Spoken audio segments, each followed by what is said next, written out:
Hey everyone, it's Ryder from Skip. It's Sunday, November 7th. I've got a great video for you today on the $1.2 trillion infrastructure bill that passed late Friday night and is expected to be signed into law by Biden very soon. We've been talking about it for months. I'll give a quick rundown of what happened and what I think is the most important thing in this infrastructure bill. There's a lot of good stuff in the bill, so picking one might be controversial, but you can decide that for yourselves. And I'll talk about some of the other effects from this bill. As we know, certain SBA funding, particularly the grants, is being taken away from the SBA to help fund part of this bill. I'll talk about all that in this quick video. I hope you're having a great weekend. Be sure to hit subscribe, turn on the alerts, and give this video a like so others see this very important information. $1.2 trillion coming from your taxes. And I'll show you what that means for where you live and your day-to-day lives. And in the next video, I will be covering more grants and funding for small businesses. Without further ado, let's dive in. Here's what happened. The House of Representatives passed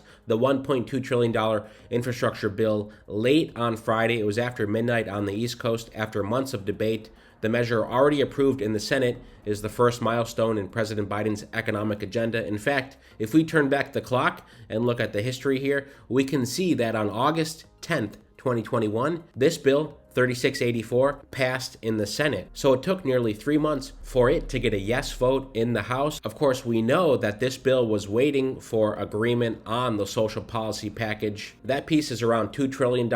It's still being negotiated, but the reason Democrats got this passed in the House is because they had some assurances, we don't know how firm they were, that folks in the House would also pass the nearly $2 trillion social spending package. The question still remains, what's Joe Manchin going to do? But let's put that aside for now and talk about what was actually passed. I know many of you don't want any of this spending. Many of you love this spending. I'm just going to lay out what's in it here. The bill includes $110 billion in funding for roads, bridges, and major projects, as well as $39 billion to modernize and make public transit more accessible to the disabled and elderly. Significant chunks of that money will go to major city transit systems like New York City's based on federal funding formulas. The deal also includes $66 billion investment in rail maintenance, modernization, and expansion, most of which will go to Amtrak. There's also $11 billion in funding for highway and pedestrian safety programs, $50 billion to bolster the country's infrastructure generally against climate change and cyber attacks, $55 billion to go towards clean drinking water, $65 billion to go towards broadband infrastructure and development, $21 billion to remove pollution from soil and groundwater, $73 billion to update and expand the power grid. There will also be a direct grant program to expand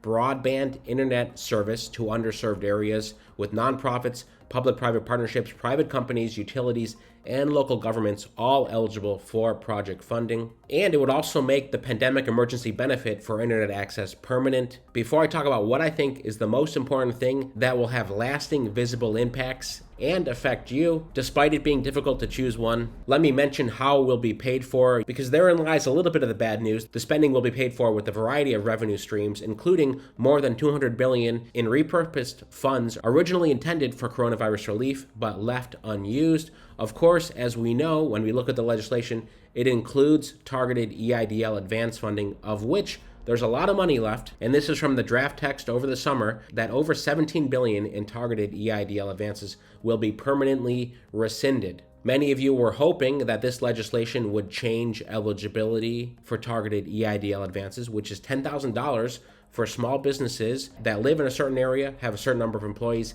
and have revenue decline between 2019 and 2020. The fact of the matter is, there will still be money in the targeted EIDL advance pot, and it's not likely, even with this money taken away and the current rules that exist, it's not likely that the SBA will use up all its targeted advance funding. We know many small businesses were hoping for rule changes that would allow them to be eligible for those 10K grants. Unfortunately, that didn't make it into this bill. It was never really seriously talked about, despite some lawmakers' efforts. So how else will it be paid for? Well, $50 billion will come from delaying a Trump-era rule on Medicare rebates. $50 billion billion from certain states returning unused unemployment insurance supplemental funds. Senators said they expected about $30 billion, which will be generated from applying information reporting requirements for cryptocurrency as they start to try to make a framework to regulate crypto. $60 billion will come from economic growth spurred by the spending. $87 billion will come from past and future sales of wireless spectrum space. However, and many of you may be interested in this, Congress's nonpartisan scorekeeper found that this bill, $1.2 trillion, would widen the federal budget deficit by $256 billion over 10 years, countering the claims that the price tag would pay for itself. So many of you have been critical of this for that reason in particular. Now here's what I think is the most important. Some of you may know I used to work in government, in transportation in particular, working on transit projects, pedestrian projects, bike projects in New York City and in Vancouver. So I have a sense of how a lot of this funding will be used and funneled to cities, states to help with certain projects. I think the increase in accessibility is great. You know, that's our mission with SCIP, to increase government services and information accessibility. So I'm happy to see the investment in public transit and the investment in making it more accessible. I'm interested in the Amtrak investment. However, I'm not totally convinced that that's going to transform how people travel by train in the U.S. outside of the Northeast Corridor, which is the only profitable rail corridor in the U.S. Nearly everywhere else loses money, and we've seen how much money has been spent on the high-speed rail in California. That hasn't gone anywhere, but I would love to be proven wrong there. So here's what I think will have the biggest impact on people's lives across the U.S. You know, 83% of Americans live in cities or urban areas. So over 8 out of 10 of you watching live in urban areas and are affected by this. The funding for roads, bridges, and special projects is not only to improve conditions, but also to correct the mistakes of the 50s and 60s with the highway boom. Highways tore through cities across the U.S. and created or exacerbated many of the problems that exist in cities today. So here's the in-depth piece the New York Times did back in May of this year. They looked at around 30 cities, I believe, before urban highways and after urban highways. You can see the examples they have right here: Kansas City, Cincinnati, Atlanta, Salt Lake City, Nashville, Oakland, where I currently am, LA, Baltimore, Flint, Rochester, where I grew up, Charlotte, Syracuse, Houston, Pittsburgh, New Orleans, Birmingham, Dallas, Providence. Here's before highways were added and here's after highways were added. Many of you living in cities know this phenomenon. It's no secret what's happened to divide neighborhoods. And the question posed in this is, can removing highways fix America's cities? Well, urban planners by and large have said yes for decades. That is the secret.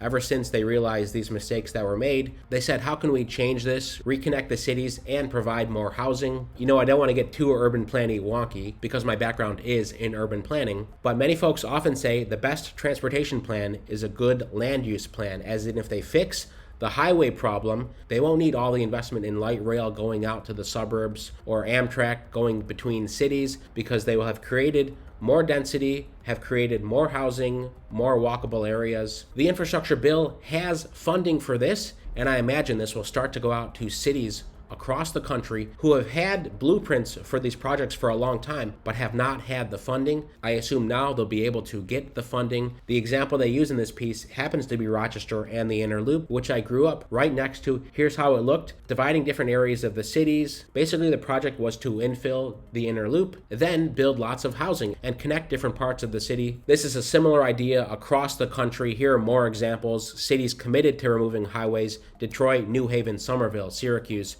Cities that have it under official study: Arlington, Austin, Boston, Buffalo, Dallas, Kansas City, Seattle. Cities that have the plan proposed. Basically, most major cities who have urban highways are somewhere along the planning stage to remove highways, create better cities, better urban areas, and provide more housing. You know, those projects don't happen overnight. They take a long time, obviously, to be done well and to be done right. But with an influx of capital, I imagine we will see a drastic change in cities over the next decade as many of these highways are taken down. I'd love to hear if you live in any of the cities that I mentioned, and if you have a perspective on the highways in your cities, and do you agree with that assessment? Are there other things in the infrastructure package that you think will have a bigger impact on your life, your family, or your community? Drop it in the comments. You know, there's a lot more in the infrastructure bill.